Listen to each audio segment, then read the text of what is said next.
We are back with another deal of the week breakdown video, and in this video I wanted to continue to talk to you guys about all of the crazy deals that my clients are purchasing. Now, this one is actually in one of the most popular markets that I've seen in quite some time, and what I absolutely love about this deal is that we pretty much had our client coming in with like just his down payment in order to close on this property. You guys have, if you've watched my deal of the week videos, if you haven't watched my deal of the week videos, make sure that you go watch them, another video besides this one. But you'll notice a reoccurring trend across the last couple of weeks deal of the week breakdowns, and that reoccurring theme is called seller credits. Now, you guys know that I talk about seller credits a lot in just saying how seller credits are money that is being allocated from the seller directly to your pocket, and we're using it towards covering closing costs. We can use it towards a lower interest rate, we can use it towards contractor repairs, we can use it towards design, we can use it towards literally anything you can think of. The only thing is that you can't get your money back from those seller credits. So we have to use that money. Otherwise, it goes to waste and it goes back to the seller.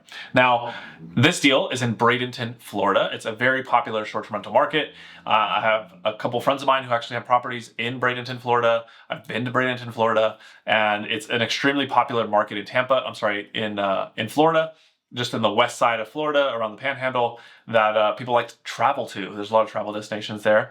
And ultimately, people try to find houses with pools and being able to just, have something that works as family friendly.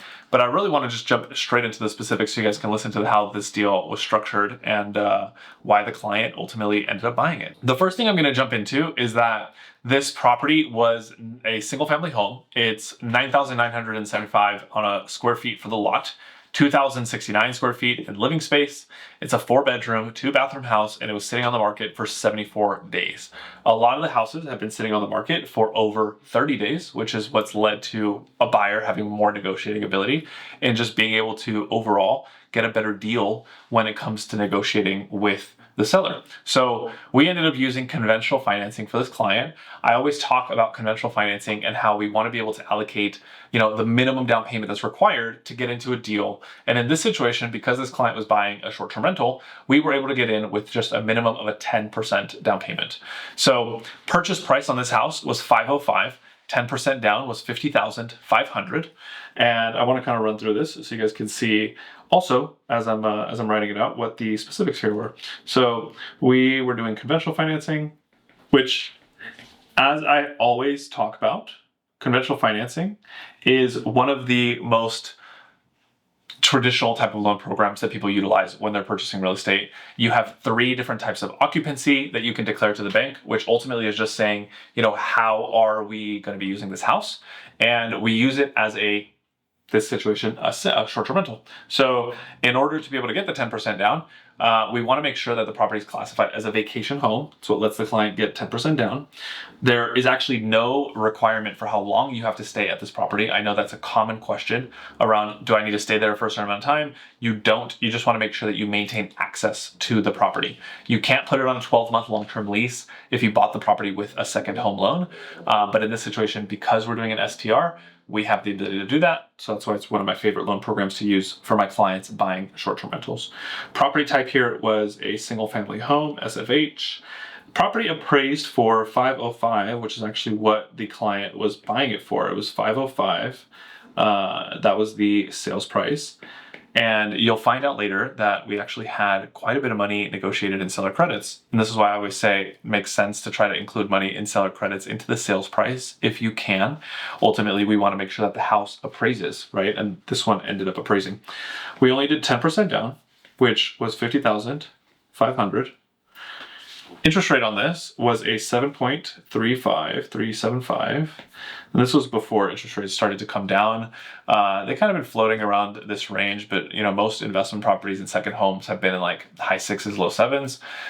You guys got to keep in mind, I do a lot of these deal of the week breakdowns, and so it's not always specific to where we are at with today's interest rates.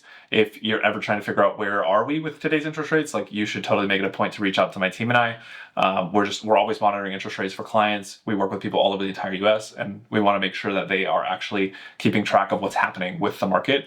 Right now, I'm actually doing a lot of portfolio reviews with a lot of these investors where we're kind of analyzing the entire portfolio and saying, hey, does it make sense to refinance something right now? Are we going to refinance it 6 months from now? Are you planning on purchasing real estate next year and then leveraging taxes and things of that nature in order to be able to qualify? Because taxes, when you start to own Airbnbs, like in this situation, are becoming super important to your ability to qualify for the future year on conventional financing. So something that we always want to be reviewing every single year. Even if you don't plan to buy real estate in a year, we still want to make sure that we're reviewing everything and keeping your portfolio up to speed, making sure you're getting your tax benefits and things of that nature.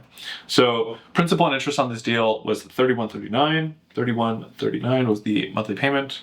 12 cents. Homeowners insurance, or HOI, was $4.54. You gotta remember, Florida, unfortunately, is more expensive on homeowners insurance right now. Property taxes were at $2.11 with 03 cents. PMI came in at 109, which is relatively low, and that's because the client had a really good credit score.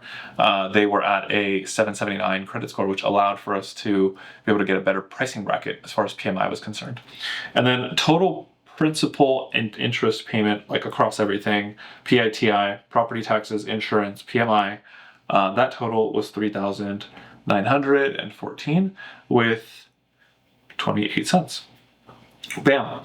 Now, total closing costs, you'll see where the real magic happened on this, because the client's going to spend a lot of money on getting the property up and running, was at $29,263.04.